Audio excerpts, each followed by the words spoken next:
Hello. I guess I just kind of want to start out with I have no idea what I'm doing. I not exactly what you want to hear from someone starting to upload videos to YouTube, but I feel like honesty is the best policy. So, hi, my name's Christina. I've been on Bookstagram, which is a book Instagram, kind of like subculture on Instagram, for I don't know, since like August. About maybe July, but I think it's closer to August. And I have a few booktubers that I really like to follow, and I thought I would give this a try. I'm not editing this video at all. It's like one shot, get it done. I am going to look into some editing software and everything to make things a bit fancier in the future, but I really just kind of wanted to get my first video up, introduce myself, and kind of figure out what in the world I'm doing. Also, sorry if there's noise. I'm filming from my phone because that shows you how much I'm prepared for this. And it's up against the window and it's raining outside. So it's a very cold, rainy May day here in Maryland. Of course, I'm wearing tank top, dress, and I was wearing sandals, so it's freezing, and I'm really excited to like put on some nice warm pajamas and curl up in bed. I have a glass of wine here. This is Marissa from Bassignani Winery. It's a local winery here in Maryland. I'm drinking from a very small glass. It's from the 2019 Maryland Wine Festival, which is something that we used to do, but because of COVID, we didn't do last year. We're hoping to try to do it this year, but fall's a little busy for us. And it's a cool festival. It's all local wineries from Maryland, mostly. I think all are from Maryland, and they come and they set up tents, and you pay like a flat fee, and you get to go in and drink wine. And they're always like, "What would you like?" And I'm always like, "Start at the top, and I'll tell you when to stop." Um, so that's always really fun. I always really enjoy going to that. It's usually where we stock up on our wine for the winter, and so we obviously haven't been going to wineries as much. It's a big thing that we do, and all of that. So I went to, where did I go? Sorry, there's like something on the floor here that I was picking up. I went to Total Wine and More about 2 weeks ago, and I spent a lot of money on some wine, which was pretty cool. So my handle is Life of Wine and Books, and that's really two of the big things in my life. I love to drink wine, so I take a sip. This looks like way fuller, makes me look like an alcoholic, but it's like when you compare this glass to like regular size wine glasses, it's actually quite small, and this is probably a little heavy-handed, but not that much more than you would normally drink in a glass of wine, so I feel okay drinking that. So my handle is Life of Wine and Books. That's the same handle I use on Instagram.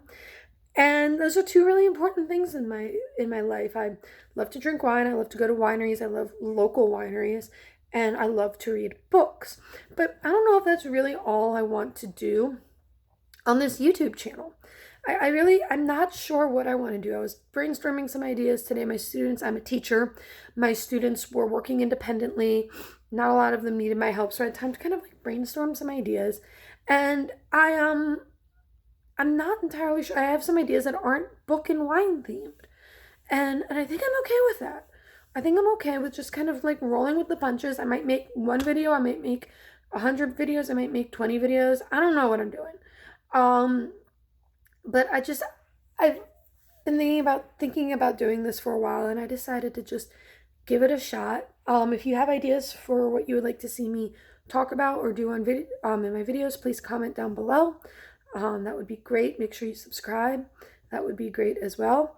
So I guess what I want to talk about now is I'm going to do like a kind of pseudo unboxing. I already opened the box this morning and took pictures and put them on my Instagram of my book of the month books.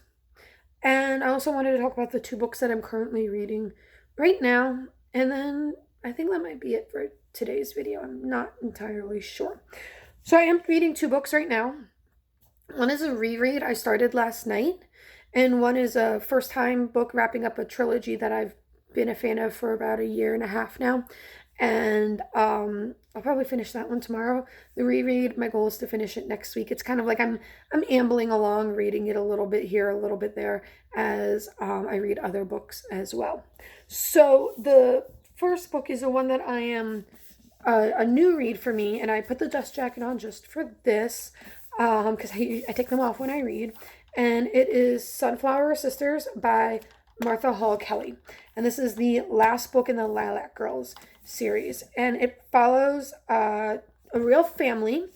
Eventually they become the Faradays, but right now they're the Woolseys.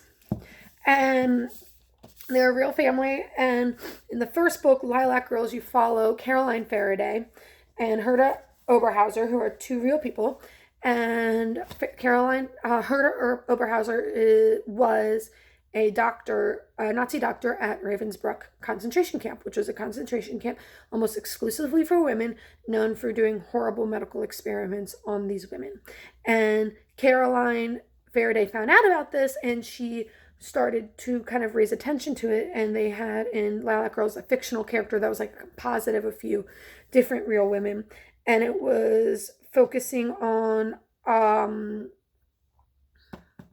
bringing attention to it and fighting for like prosecution of Herta Oberhauser and the other doctors. Fritz Fischer was one of them. I just wrote a paper on this, so this is how I know that. And also kind of like getting the monetary compensation to help with all the medical expenses that came after the war as a result of these experiments. So then the second book, Lost Roses, deals with, I'm sorry, I'm sitting on the floor and this is very uncomfortable, deals with Caroline's mother, Eliza, who's was a real person, and she had a friend, this was during the World War I, who was a Russian aristocrat stuck in Russia during the revolution, which is not a good place to be at that time if you're upper class. And so it deals with Eliza, her friend, I think her name was Sophia, and another woman whose lover is a Bolshevik, and kind of how these three lives are intertwined. And Eliza, what she did was she raised money to help Russian aristocrats and expats get out of Russia. And she did this by having Russian women make kind of like craft goods, and she sold them in like a bazaar from her apartment in, I want to say New York. I'm pretty sure it's New York because this one takes place in New York, so I'm pretty sure it's New York. So this last one is Caroline's great aunt, so Eliza's aunt, and it deals with three women again, and it is Georgie, who is, she wants to open up a women's nursing school. This is during the Civil War, so open a women's nursing school. She really works hard for the nursing effort, helping the men, the Union soldiers, and she keeps getting dismissed and kind of like pushed off. I mean, like, you're just a woman, you're just a woman. There's actually a doctor who steals all of her texts. Like, she wanted to publish a book, and she had like recipes in there for things you could make the men, the patients, to help them feel better and everything, and he stole all of it and published it as his own book. Then there is Gemma, who is an enslaved person in Maryland, so I thought that part was pretty cool, in St. Mary's County, and she and her family just want to be free. And then there's Anne May, who is Gemma's owner and mistress, and she is the mistress of this plantation, and she's also a Confederate spy. And her husband fought for the North, but her brother fought for the South because Maryland was a border state. So it had slavery but fought for the Union.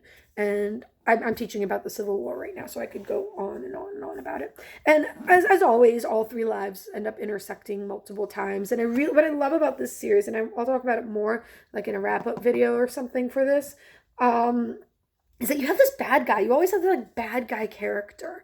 You had Herta Oberhauser in the first one, who was the Nazi doctor. You had, I can't remember her name, but the lover of the Bolsheviks in the second one, and she aligned with Bolshevik ideology. And then you have the slaveholder, Anne May, in this one. And I love that so much because you have like these, and they're all told from the different perspectives.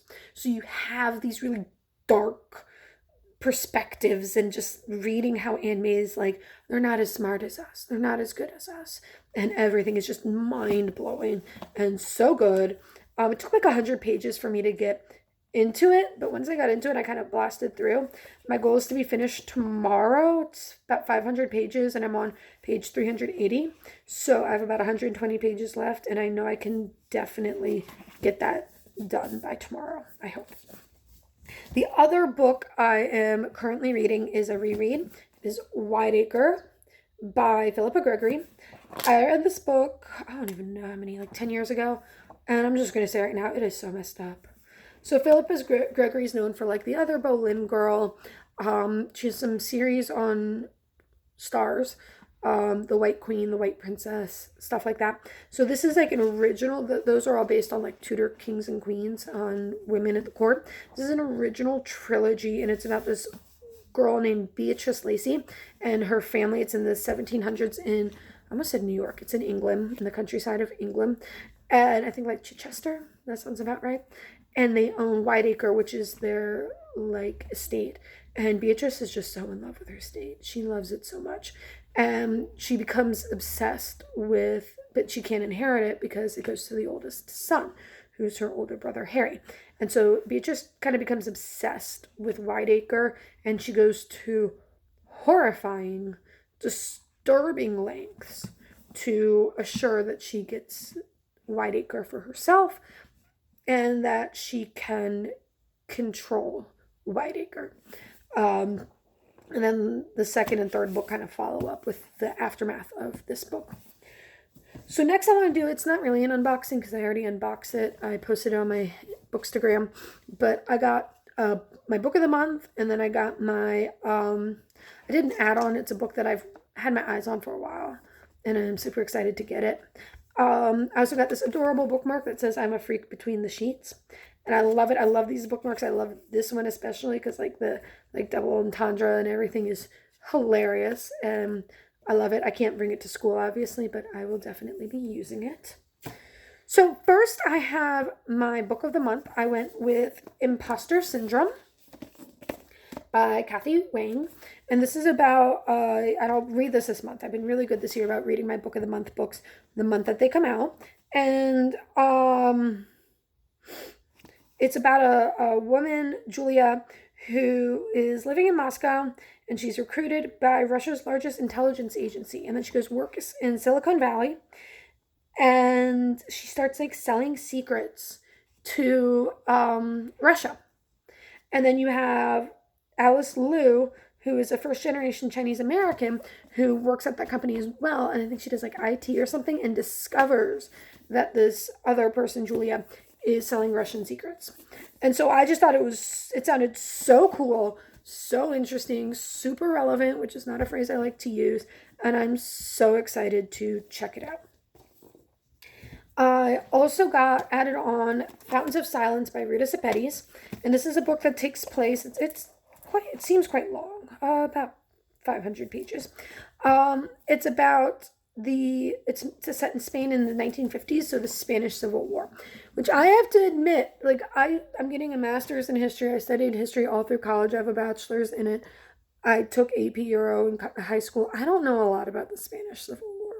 I feel like a lot of the focus for post-World War II is on communism, which I know that Spain was communist or authoritarian or something, but like it was focused more on like Russia and stuff like that. So Spain really kind of slipped under the radar because it wasn't a major world power. So I'm really excited to check this book out. I've heard about it. Another Bookstagrammer I follow, Haley in Bookland, posted about it. It was like one of her top reads last year. And I just love the author's name, Rita Sepetys. Like Sepetys is just so much fun to say. So I'm really excited to read this book. And I'll definitely be doing wrap-up videos for like what I did for the month. I set some goals in my bullet journal every month. So did I meet those goals? Did I not meet those goals? What did I do with all of that? So, yeah, I think that's about it for right now. Like I said, I don't really know what I'm doing. I hope that this is something that can turn into something. If it doesn't, it was nice while it lasted. I guess I'll kind of wait and see, but I definitely think I'll post a few more videos, kind of see where when the mood takes me, and go from there. So if you have ideas for videos, suggestions for what you would like me to do, please make sure to comment down below. Subscribe. I'll probably do another video later this weekend. I have a really busy weekend, so I think there'll be a lot of interesting things for me to post about as we continue to get settled in our new house. So that's about it. Bye, guys.